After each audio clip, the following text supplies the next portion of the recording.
The tango music fills the Manhattan penthouse. A professional dancer just twisted her ankle, and the performance is over. The crowd murmurs in disappointment. Harrison Blackwell grabs the microphone. His eyes land on a black woman refilling champagne glasses. "You there. Gray uniform." 200 guests turn. She freezes. "I saw you swaying to the music. Do you dance?" "Sir, I'm working." "That's not what I asked. Do you dance?" Her voice drops. "I used to. Long ago."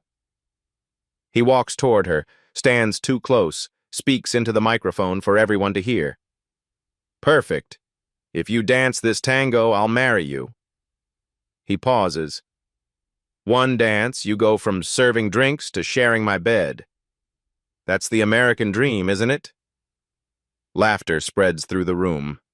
He pulls out a $20 bill, holds it high, then drops it at her feet. "Your tip in advance. Now pick it up and show us what you've got." Have you ever been humiliated for the work you do? This is what happened next. Her name is Elena Vasquez, and 6 hours ago she was scrubbing bathroom tiles in a midtown office building. That's what most people don't see when they look at someone in a uniform. They don't see the alarm that went off at 4:45 this morning in a studio apartment in Washington Heights.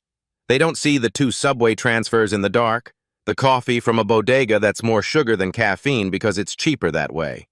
They don't see the extra pair of stockings in her bag because the one she's wearing will probably tear on a subway grate before the night is over.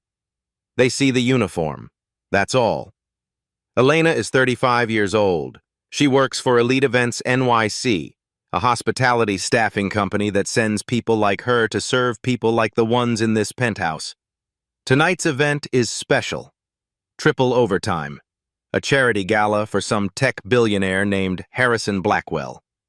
The coordinator had been clear during the briefing. Blend in. Be invisible. Do not engage with guests unless they speak to you first. Do not make eye contact. Do not offer opinions. You are here to serve, not to exist. Elena nodded. She always nods. Nodding keeps you employed. The penthouse itself is something out of a magazine she'd never buy. 50 floors above Central Park, floor-to-ceiling windows that turn the city into a carpet of light. Crystal chandeliers that probably cost more than she makes in a year, maybe 5 years. The air smells like money. Expensive perfume. Orchids in crystal vases. The metallic tang of silver serving trays. Even the champagne smells expensive, like it's too good to actually drink. The orchestra sits in the corner playing Piazzolla. Libertango. She recognizes it instantly, the way you recognize a song from childhood. Her feet want to move. They always do it when there's tango music, but she keeps them still. Invisible people don't dance. Her uniform is gray polyester that doesn't breathe. It came from a supply closet and fits badly. Too tight in the shoulders, too loose in the waist. The shoes are half a size too small. They're the only pair left when she picked up her assignment this morning. By hour 3, her feet had started to swell. By hour 6, every step felt like walking on glass. There's a name tag pinned over her heart. Elena. Just the first name. Last names aren't necessary for people who refill drinks. She carries her mother's shoes in her work bag. Red suede tango heels, worn at the heels, wrapped carefully in tissue paper. She's carried them every day for 3 years since her mother died. She doesn't know why. They're impractical. They take up space. But leaving them at home feels like abandoning something sacred. Her mother used to say, "Mija, those shoes have more miles on them than most people's dreams." Elena was born in Buenos Aires. Her father, Miguel Vasquez, taught tango at a milonga in San Telmo. Not the tourist kind, the real kind, where old men danced with their wives and young couples learned the language of the embrace. He started teaching Elena when she was 4 years old, not because he wanted her to perform, because tango was how their family spoke. By the time she was 11, she'd won 7 regional youth championships across South America. Her father used to joke that she had the discipline of a Swiss watchmaker and the passion of a Buenos Aires street musician. Perfect tango, he'd say. The plan was Juilliard, New York, dance program, professional career. Her father had been saving. Her mother took extra shifts as a seamstress. Elena practiced 6 hours a day after school. Then her father died. Heart attack. Suddenly, he was 42. Her mother made the decision fast. We are going to America. Your father's dream for you doesn't die with him. They immigrated when Elena was 12. Everything changed. Her mother worked 3 jobs. Elena tried to keep dancing, but studios in New York cost money they didn't have. She practiced alone in their apartment, learning steps from YouTube videos, dancing in the kitchen while her mother sewed at the table. 6 months after they arrived, her mother got sick, the kind of sick that doesn't get better. Cancer, no insurance, treatment costs that multiplied faster than they could count. Elena dropped out of high school at 16, started working, cleaning jobs, restaurant work, anything that paid cash. She told herself it was temporary, just until her mother got better. Her mother didn't get better. The medical debt from her final year is $47,000. Elena has been paying it down for 3 years, $200 a month, every month, watching the number shrink so slowly it feels like pushing a mountain. She also sends money to her younger brother in Miami. He's finishing college. Someone in the family should get to complete their education. She lives in a 400-square-foot studio that she shares with cockroaches and the ghost of every dream she used to have. The bathroom is down the hall, shared with 3 other tenants. She hasn't bought new clothes in 18 months. The dress she wears on days off has a stain on the hem she can't get out. She takes hospitality gigs like tonight's because the tips can be good. Rich people feeling generous. Sometimes a guest will slip her an extra $50. That's 2 weeks of groceries. That's another payment on the debt. Tonight is especially important. Triple overtime means she'll make $800. That's 2 months of debt payments. That's breathing room. That's being able to afford the medication she's been rationing because the pharmacy keeps raising prices. She cannot afford to lose this job. The coordinator had pulled her aside before the event started. I've worked with you before, Elena. You're reliable. But tonight's client is particular. No mistakes. No interactions. If anything goes wrong, you're not just off this gig. You're off our roster. Understood? Elena had understood. Now she's standing in the middle of the ballroom with 200 people staring at her and a $20 bill at her feet. The orchestra is still playing. The tango music wraps around her like a memory. She can feel her father's hands on her shoulders, adjusting her posture. Chest up, mija. In tango, we don't apologize for taking up space. But that was a different life. That was before she learned that taking up space has consequences. Her hands are shaking, not from fear, from calculation. If she refuses, Blackwell will be embarrassed. Men like him don't forget embarrassment. He'll complain to the agency. She'll lose tonight's pay and every future gig. Alternative jobs pay 40% less. She'd lose her apartment within 2 months. End up back where her mother was, drowning, gasping for air. If she tries to dance and fails, she becomes entertainment. The laughingstock. The maid who thought she could. Proof that people should stay in their place. If she tries and succeeds, what then? Does anything actually change? Or does she just become a viral video, a feel-good story people share and forget?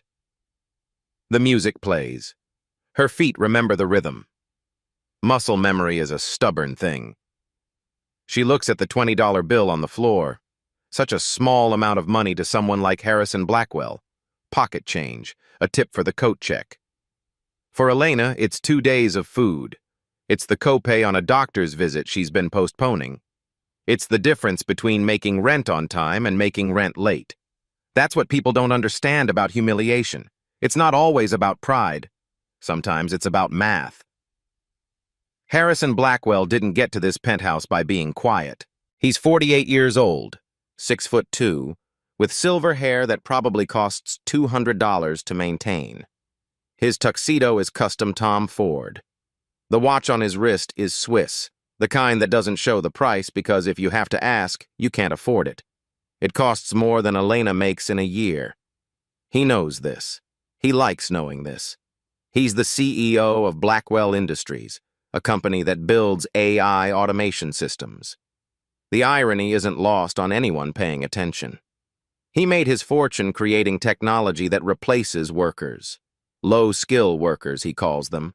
People in uniforms. People like Elena. His net worth is $3.2 billion. Forbes put him on the cover 3 months ago with the headline, "The Future of Work." The article talked about efficiency, optimization, streamlining labor costs. It didn't talk about the 40,000 people his systems put out of work last year. Tonight's event is his charity gala, supporting urban workforce development. Pernice, that's what the invitation said. The ticket price was $5,000 per person. The money goes to programs that retrain displaced workers. Workers his company displaced. He gives with one hand what he takes with the other, and somehow people call him generous. He doesn't walk through the party. He moves through it. There's a difference. People step aside before he reaches them. His personal assistant follows 3 steps behind, holding his phone like it's a sacred object. His PR manager circles the room, making sure every conversation goes well, every photo looks right. 2 bodyguards stand in opposite corners, invisible until they need to be visible. When Blackwell talks, he touches people. A hand on the shoulder, a grip on the arm. It's not friendly, it's territorial. This is my space. You're in it, because I allow it. His voice carries. He's used to being heard, used to people listening even when he's not saying anything worth hearing. Earlier in the evening, he'd snapped his fingers at Elena. Actual fingers, like calling a dog. When she came over, he'd called her sweetheart and asked if she spoke English. She'd responded in perfect, unaccented English. He looked surprised, then annoyed, like she'd broken some unspoken rule by being articulate. Throughout the night, he makes jokes. Casual observations, he calls them. We've automated manufacturing, maybe service is next, though I suppose some jobs require the human touch. He says this while looking directly at the catering staff. People laugh, the kind of laugh that's more about status than humor. He mispronounces Spanish names on the guest list. When someone corrects him, he laughs it off. These names, right? So complicated. He doesn't try to get them right. Trying would acknowledge that it matters. The people around him enable it. Charles Worthington, a board member who made his money in real estate, claps Blackwell on the back. Harrison tells it like it is. That's why we love him. A cluster of young tech entrepreneurs laugh at every comment, phones out, hoping to be noticed. They need his investment. They'll laugh at anything. But there's one person who doesn't laugh. Sophia Carter is 65 years old, a retired dance critic who spent 40 years reviewing performances for the New York Times. She's wearing a black dress that's elegant without trying. She's here because Blackwell's ex-wife asked her to come. They're old friends. She watches him from across the room with the kind of expression that suggests she's keeping score of everything wrong with this evening. When Blackwell makes another comment about the help, Sophia's jaw tightens. She doesn't say anything, not yet, but she's paying attention. The shift happens when the tango music starts. The orchestra begins playing Piazzolla, and something changes in Blackwell's face. His smile gets thinner. His hand grips his glass a little tighter. A guest leans over and mentions his ex-wife. Didn't Maria open a dance studio in Soho? I heard it's doing really well. Blackwell's expression goes flat. Dancers. All passion, no practicality. She couldn't balance a checkbook if her life depended on it. The comment is bitter, raw. It tells you everything you need to know. He met Maria in Buenos Aires on a business trip 12 years ago. She was performing at a milonga.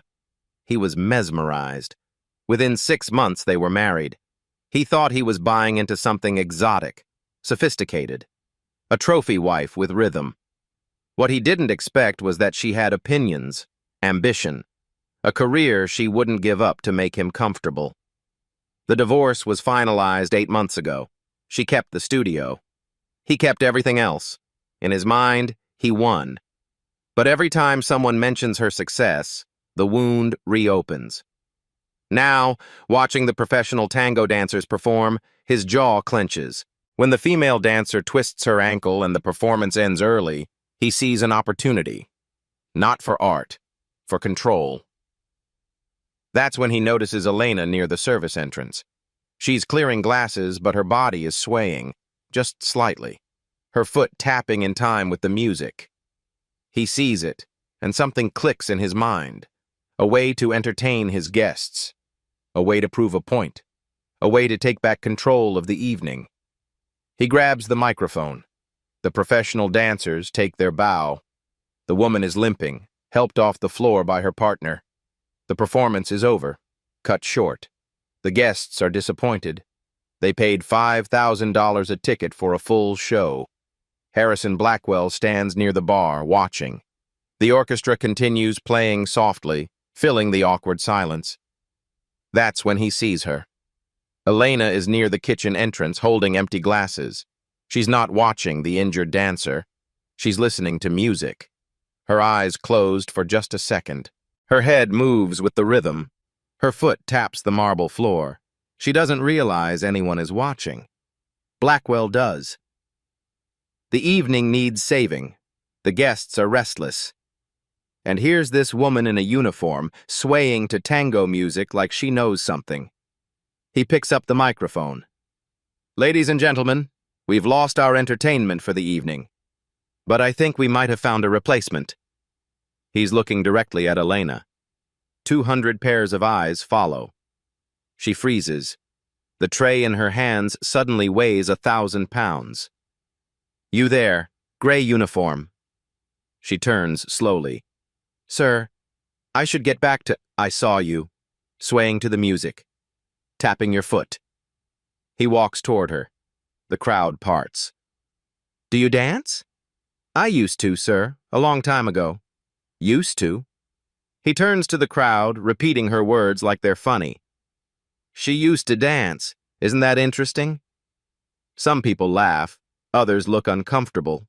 "Tell me, where does someone in your position learn to dance?" "Argentina, sir."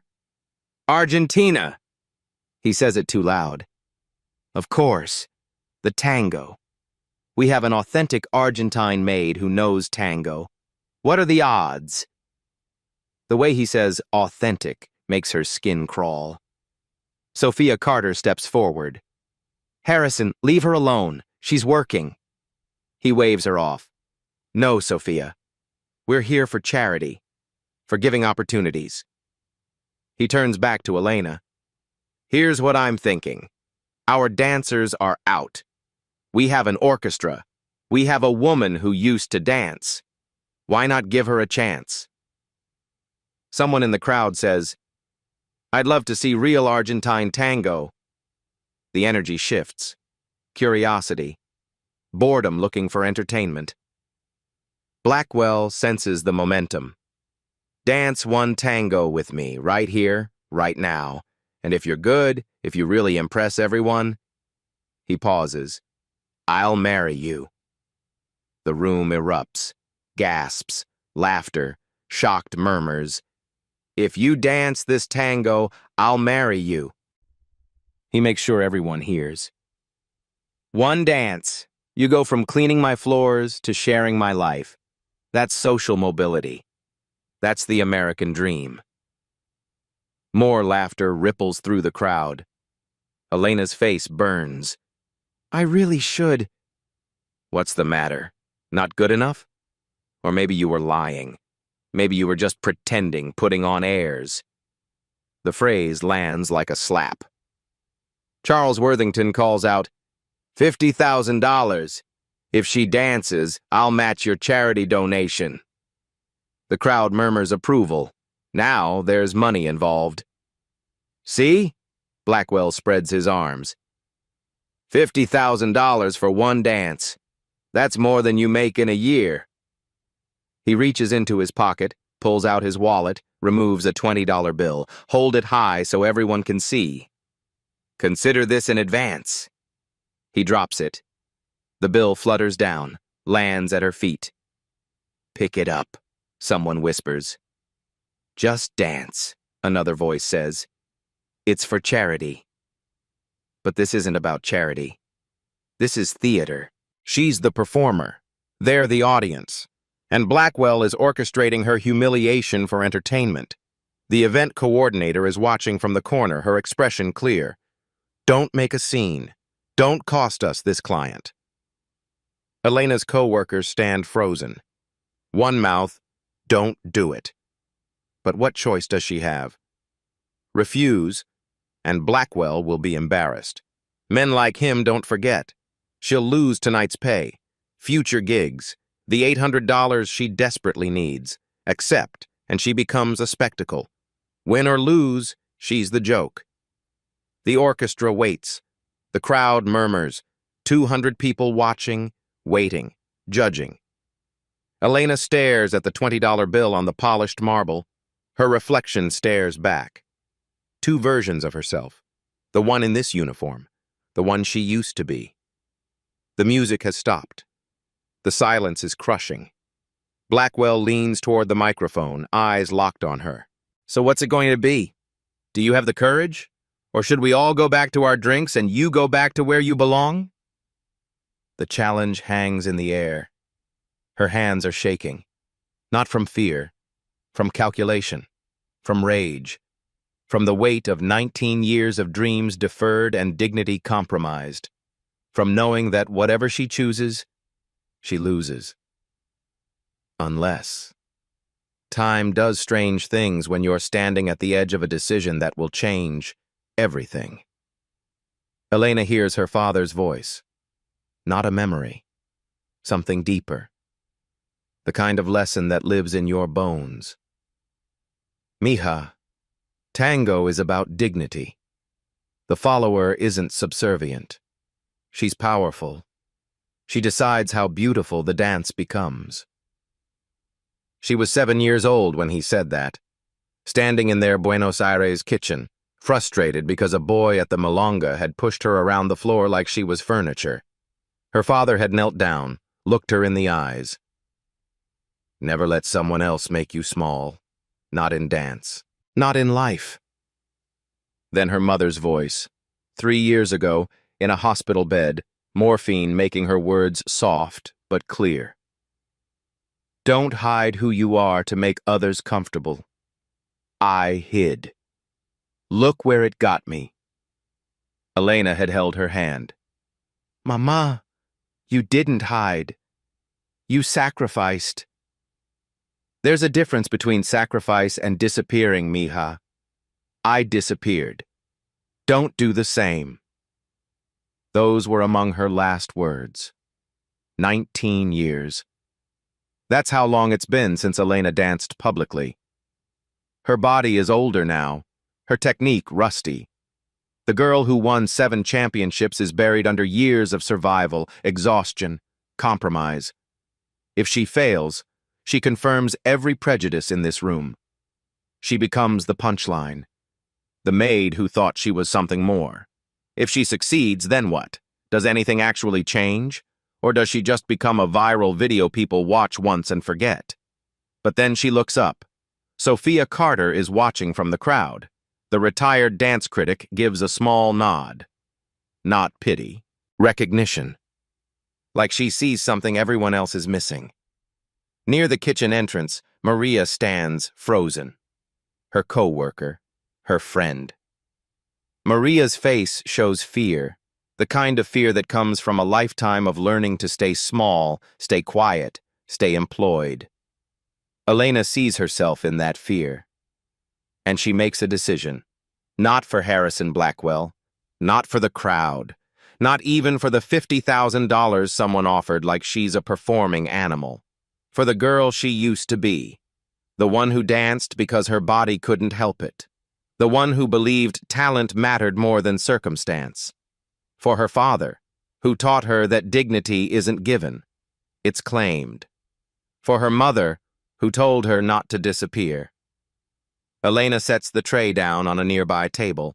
Her hands don't shake anymore. Resolve has steadied them. She bends down, picks up the $20 bill, folds it precisely, once, twice, walks directly to Harrison Blackwell, holds it out. "Keep your money, Mr. Blackwell. I don't perform for tips." Her voice is quiet, but it carries. The room goes silent. "But I'll dance. Not for you. For everyone who's been told their dreams don't match their station." Gasps ripple through the crowd. Blackwell's smirk falters for half a second. Returns. Brave. Foolish, but brave. Elena reaches into her work bag, pulls out a tissue-wrapped bundle, unwraps it slowly, deliberately. Red suede Tango shoes. Women in the crowd gasp. They recognize real dance shoes when they see them. Worn leather, shaped by hours of practice. These aren't costume pieces, these are the real thing. Elena removes her ugly work shoes, slips on the red heels. They fit like memory, like coming home. She walks toward the orchestra leader. "Do you know La Comparsita?" He looks surprised. "Yes, the full version?" "The full version, no cuts." He nods slowly, respect in his eyes. Elena turns back to face Blackwell. "You'll need a partner. Or do CEOs not know how to follow a lead?" The crowd reacts. A few laughs, mostly shock at her audacity. Blackwell's face tightens. He can't back down now without losing face in front of 200 people. He forces a smile. This should be amusing. They move to the center of the floor. The crowd forms a circle around them. Elena takes the traditional tango embrace. Close, but not touching. Chest open, head high. The orchestra raises their instruments. The room holds its breath. The first note from the bandoneon cuts through the silence like a blade. La Comparsita, the most famous tango ever written. Also the most difficult. 5 minutes and 30 seconds of pure technical and emotional demand. Dancers train for years before attempting it in public. Elena hasn't danced it in 19 years. The orchestra begins, slow, mournful. The opening measures are designed to break your heart before the passion even starts. Harrison Blackwell takes the lead position, or tries to. His hand on her back is loose, dismissive. He's holding her like she's a mannequin. Like this is already a joke and he's just waiting for the punchline. Elena closes her eyes, breathes. The first step is the hardest. Her leg trembles as she moves. The crowd notices. Someone whispers. She hears it. That ripple of expectation. They want her to fail. Not all of them. But enough. Failure would confirm what they already believe. That people like her should stay in their place. Blackwell whispers. Having second thoughts. She doesn't answer. The music continues. Her father's voice in her head. The music tells the story. You just have to listen. She listens. Her body begins to remember. Not consciously.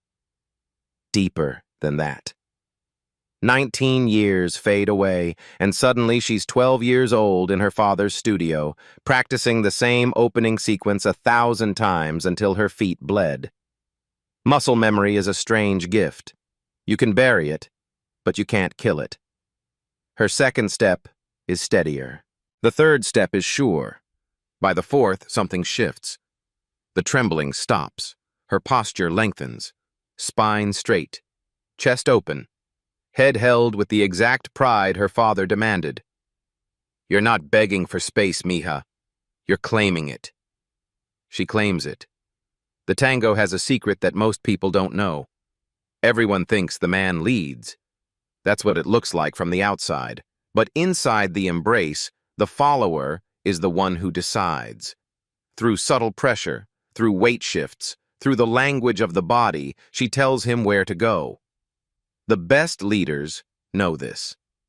They listen. They respond. Harrison Blackwell is not listening. He's trying to push her around the floor, treating her like a prop. But Elena's technique is too strong. She begins to lead through the connection, through her core, through the decades of training that live in her muscle memory. He resists at first. He's supposed to be in control. That's the whole point. But her technique is undeniable. Her ochos come next.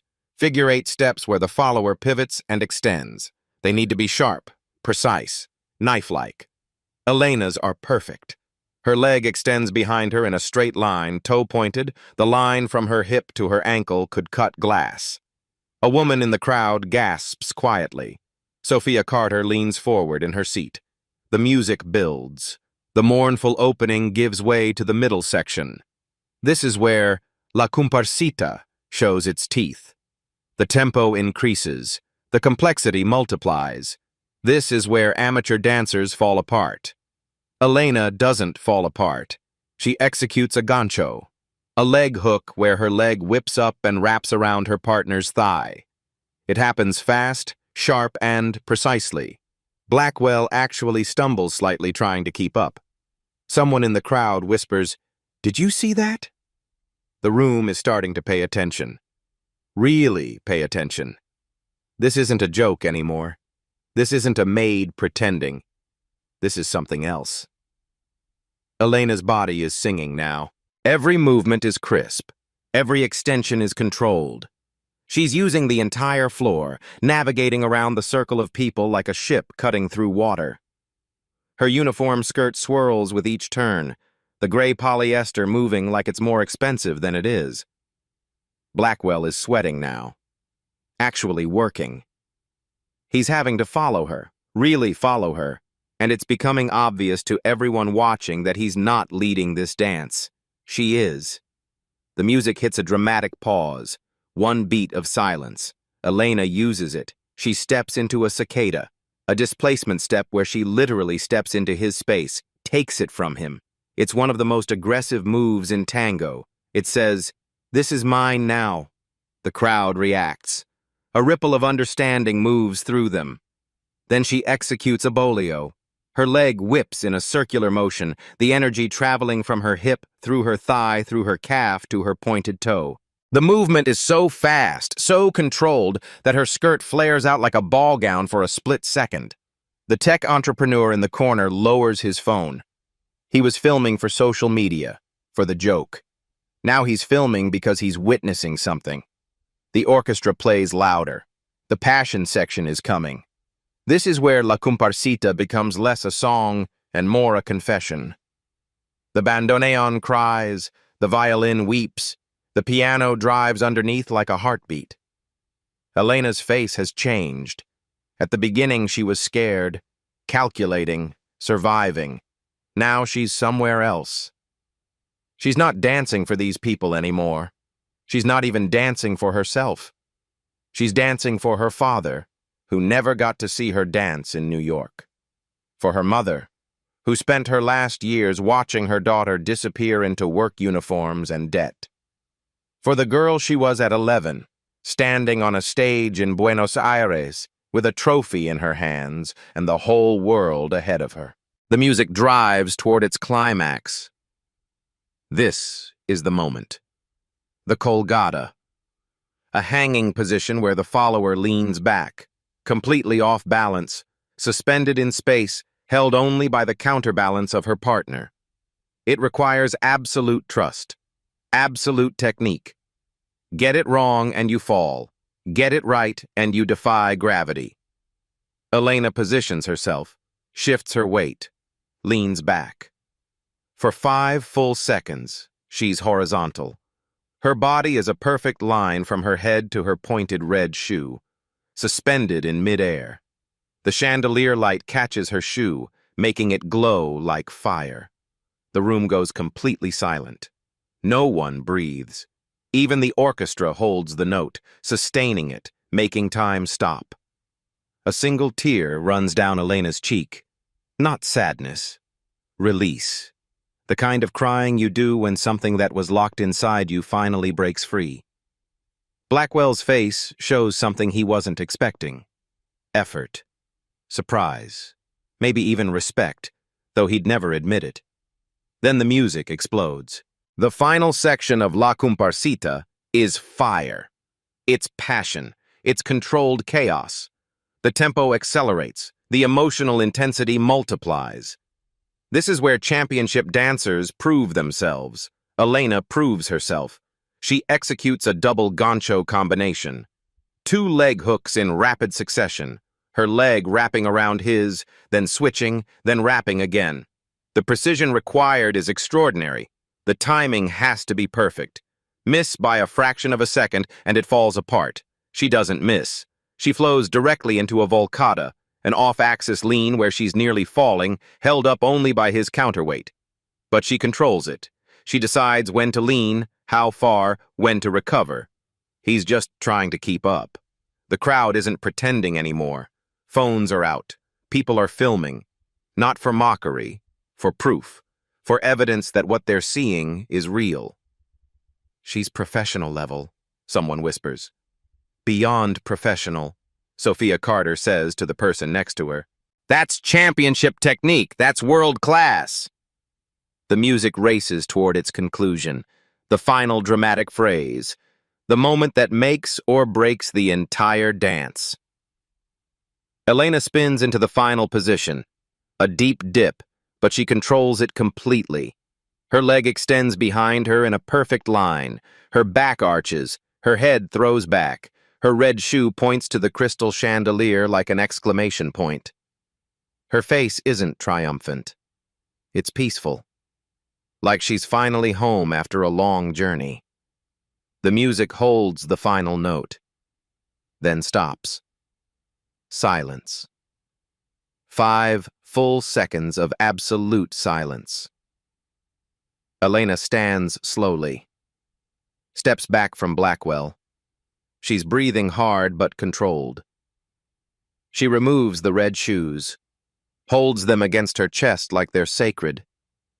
She doesn't look at Blackwell, doesn't look at the crowd. She looks at her shoes, at her mother's shoes, at the only piece of her past she managed to carry into her present. Blackwell stands in the center of the floor. His face is flushed. His hair is messed up. His tuxedo is rumpled. He's breathing like he just ran a marathon. He opens his mouth to speak. But before he can, something happens. Sophia Carter begins to clap. Slow, deliberate. Each clap echoing in the silent room. Then another person joins. Then another. Within seconds, 200 people are on their feet. The applause isn't polite. It's not obligatory. It's thunder. It's recognition. It's the sound of people who just witnessed something they'll talk about for years. Several women are crying. The orchestra members are standing, applauding their own music, but also her dancing. Professional recognition from professionals. Someone shouts, "Brava!" Someone else, "Incredible!" The sound washes over Elena like a wave. She's still holding her mother's shoes, still standing there in her gray uniform with the name tag over her heart. But something is different now. She's not invisible anymore. The applause continues. It doesn't stop. It builds. Elena stands in the center of the floor, still holding her mother's red shoes, and watches as 200 people she was serving 30 minutes ago give her a standing ovation. From her world, the reactions come fast. Maria, her co-worker, has tears streaming down her face. She's filming on her phone, hands shaking. Another server, James, is staring open-mouthed. The event coordinator stands frozen against the wall, unable to process what just happened. The kitchen staff rush to the doorway. Dishwashers, prep cooks, people who spend their shifts invisible. They're watching one of their own being seen. Really seen. Some are crying. From Blackwell's world, the reactions are different. His PR manager is typing frantically on her phone. Damage control. The board members look uncomfortable. Charles Worthington won't make eye contact with Blackwell. The young tech entrepreneurs who were laughing at every joke 30 minutes ago are now silent, some looking genuinely ashamed. Harrison Blackwell stands alone in the center of the floor while the crowd swarms toward Elena. His carefully orchestrated evening has become her celebration. He tries to smile, to regain control. Well, that was unexpected. Perhaps you should... That was the most stunning tango I've witnessed in 20 years of criticism. Sophia Carter cuts through the crowd, walks directly to Elena. Her voice is loud enough for everyone to hear. Where did you train? Elena's voice is quiet. My father, in Buenos Aires. Before he died, we came here. Your father taught you that? Sophia shakes her head in wonder. He must have been remarkable. He was just a dance instructor. Elena glances at Blackwell. People like Mr. Blackwell would probably say it wasn't a real job. The room understands the reference. Uncomfortable murmurs ripple through the crowd. Sophia's expression hardens. She turns to face Blackwell. A real job? Tell me, Harrison, what's more real? Creating something beautiful that moves people to tears? Or creating systems that put 40,000 people out of work? Someone in the crowd says quietly, Damn. Blackwell's face flushes. He tries to recover. Yes, well, a deal is a deal. About that marriage proposal. He forces a laugh. I suppose I should... I don't want charity, Mr. Blackwell. Elena's voice is steady, clear. I never did. I just wanted to be seen as a person. Turns out I didn't need your permission for that. The room goes quiet again. That particular kind of quiet that happens when someone says exactly what everyone was thinking but was too afraid to say. Elena begins to walk toward the service entrance. Wait, Sophia calls out. Elena, that is your name? Elena nods. I run the Sophia Carter Dance Foundation. We provide scholarships and teaching positions to exceptional dancers from underrepresented backgrounds. She pauses. Would you be interested in teaching? The question hangs in the air. I'm not qualified, Elena says quietly. You just performed championship-level tango in a work uniform after 19 years away from dance. Sophia's voice is firm. You're overqualified. Business cards appear. 3 other guests approach Elena. A dance studio owner, a documentary filmmaker, even one of Blackwell's board members, quietly, almost ashamed. My daughter's been wanting tango lessons. The circle around Elena grows. Questions, opportunities, recognition. Harrison Blackwell stands 15 feet away, alone. His charity gala has become someone else's triumph. His PR manager is at his elbow, whispering urgently. We need to spin this. The video is already uploaded. Hashtag Tango Maid is starting to trend. He looks at his phone. The video is everywhere. Multiple angles. The comments are brutal. This is what happens when you underestimate people. CEOs really think money makes them better than everyone else. She destroyed him with grace. That's the real power move. Charles Worthington approaches, touches his arm. Harrison, I think you might have made a mistake tonight. Blackwell doesn't answer. He watches Elena surrounded by people, smiling, taking business cards, her gray uniform somehow looking less gray in this moment. He's lost control of the narrative completely, and everyone in the room knows it. 2 a.m. Elena sits on the subway heading uptown, still in her gray uniform, red tango shoes in her lap. Her phone won't stop buzzing. The video has 4.2 million views and climbing. But that's not what she's feeling. She's feeling light, like she's been carrying weight for 19 years and finally set it down. A text from Sophia Carter. Call me tomorrow. Let's talk about that teaching position. I'm serious. A text from Maria, her co-worker. You made me brave. I signed up for that writing class I've been afraid to take. Thank you. That last one makes her cry. She didn't dance for them. She danced for the girl she'd been. To tell her, I didn't forget you. The next morning, interview requests flood in. 17 by noon.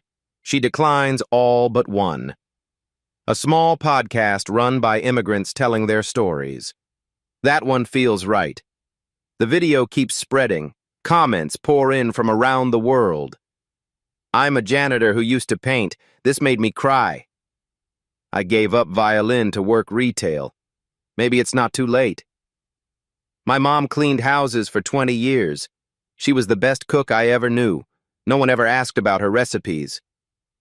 Elena becomes a symbol. Hidden talent, dreams deferred, people who are more than their uniforms.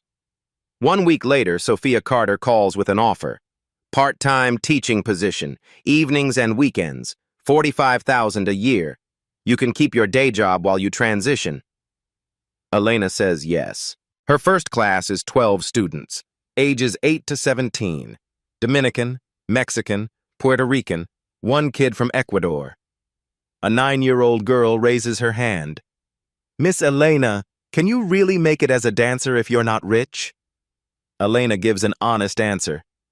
I don't know yet, but I know you can't make it if you don't try, and trying is free. The teaching income changes things. She negotiates down her medical debt, moves to a slightly larger apartment in Washington Heights. It has its own bathroom. That feels like luxury. She buys her first new shoes in 2 years. Not expensive, just new. On weekends, she dances socially again. A Malanga owner in Queens knew her father. Miguel's daughter, come dance here. No charge. Your father was family. She finds a community she didn't know she was missing. An older dancer named Roberto becomes her mentor, helps her rebuild what 19 years took away. As for Harrison Blackwell, consequences arrive quietly. The board strongly suggests that he step back from public events. For optics, he's forced to donate $100,000 to the Sophia Carter Foundation. His PR team calls it generosity. Everyone knows it's penance. His ex-wife, Maria, sees the video, texts him. Finally, someone showed you that grace has nothing to do with money. He doesn't respond, but he reads it 7 times. 3 months later, he appears at the back of one of Elena's classes. Doesn't announce himself. Watches for 30 minutes. Leaves before it ends. The next week, an anonymous $50,000 donation arrives at the foundation. Elena suspects, can't prove, doesn't try. People don't always change, but sometimes shame opens a door. Sometimes that's enough. 6 months after that night, Elena performs at a small showcase. 200 people in attendance. Students, co-workers, Sophia, community members. After she dances, the Dominican girl from her first class runs up. Miss Elena, I just got accepted to LaGuardia Arts, the dance program. Elena cries. Hugs her. You did that. All I did was show you it was possible. Later, backstage, Elena looks at herself in the mirror. Same face, different eyes. She didn't become rich, didn't become famous, didn't marry a CEO. But she became herself again. And that was worth more than any of it. This story isn't really about dancing. It's about the person you were before the world told you who you had to be. It's about dreams you shelved because they didn't pay bills, didn't fit expectations, didn't match the uniform you wear. Elena's talent wasn't hidden because she was lazy or afraid. It was hidden because survival demanded it, because medical debt doesn't care about your calling, because rent is due whether you're living your purpose or not, because society rewards conformity, not courage. But here's what Harrison Blackwell didn't understand. Underestimating someone isn't just cruel, it's stupid. The person serving your drinks, cleaning your floors, parking your car, they aren't defined by that moment. Their whole universes you're too arrogant to see. Talent is democratic. It shows up in projects, offices, delivery trucks, checkout counters. It doesn't wait for permission or pedigree. It just waits for a moment, a spark, a single chance to prove I'm still here. I never left. So here's my question for you. What's your tango? What's the thing you used to do, used to love, used to be, before life got in the way? Before you decided it was impractical, impossible, or too late? Maybe you painted. Maybe you wrote. Maybe you built things, sang, competed, created. Maybe you told yourself, I'm just a cashier now. I'm just a driver. I'm just a parent. That's not who I am anymore. But what if you're wrong? What if you're not just anything? What if the thing you're missing most is the person you were before you learned to shrink? If this story moved you, if you saw yourself in Elena, don't just scroll past. Hit subscribe, not for me. For the next person who needs to hear that their talent still matters, that their dream isn't dead, that it's never too late to put on those metaphorical red shoes and dance. This is the first story in our Hidden Brilliance series. True stories of ordinary people with extraordinary talents, waiting to be seen. Next week, a janitor at a tech company who wrote code that revolutionized their entire system. You won't want to miss it. Drop a comment. What's your hidden talent?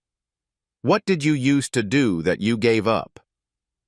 Let's build a community of people who refuse to stay small. And if you know someone who needs to hear this, who's forgotten who they are, share this video, tag them, remind them it's not too late, it never is. Ever hit that bell. The next story drops in 7 days. Trust me, you won't want to miss what's coming. Your worth was never up for debate. At Black Voices Uncut, we don't polish away the pain or water down the message.